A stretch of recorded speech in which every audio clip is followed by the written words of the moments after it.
मेरा रूप धारण करो मतलब जो उनकी जो स्थिति है, राइट, उनकी जो आत्मा की जो स्थिति है, उस स्थिति को, इस स्थिति तक पहुंचने के लिए हमें कोई तो सहारा लेना पड़ेगा जी, ना। जी। आप मान लो कि कोई मेरी फोटो को मुझे प्रेम करता है, तो मेरे अंदर तो 100 अवगुण है अभी भी, जी, तो वही अवगुण उसको मिलेंगे, तो बाप संपूर्ण है, जी, जी। हम संपूर्ण नहीं है। जी। तो इसलिए बाप का रूप, जो वो फोटो की स्मृति भी अगर दिमाग में रही ना, तो उनके अंदर जो परम तत्व, परम लाइट, परम प्रकाश है, वो हमारे अंदर आएंगे। जिसको ध्याओगे उसी को ही पाओगे।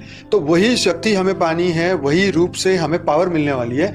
इसलिए कहा गया कि बाप का रूप धारण करो, मतलब वही अंत में काम आने वाला है, कोई कुछ काम आने वाला नहीं है। मृत्यु लोक का कोई व्यक्ति, इंसान कोई काम नहीं आएगा। बच्चे बाप का बात क्यों नहीं समझ पा रहे? तो अज्ञान के कारण दुख में फंसे हुए हैं। तो फिर दुख में कोई दुखी है, तो उसको तुम समझाओगे, उसको समझ नहीं आएगा। उसको समझना होगा तो उसके लिए उसको विशाल बुद्धि जागृत करनी पड़ेगी, मन को बदलना पड़ेगा, दृष्टिकोण बदलना पड़ेगा।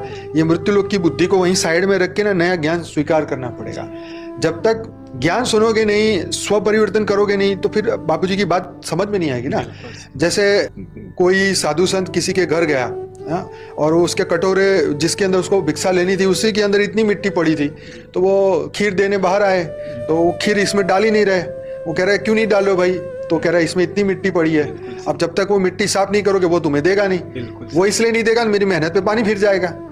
आई बात समझ में? तो इसकी वजह से जो है, ये मृत्यु लोक में हर बंदे के साथ यही होता है।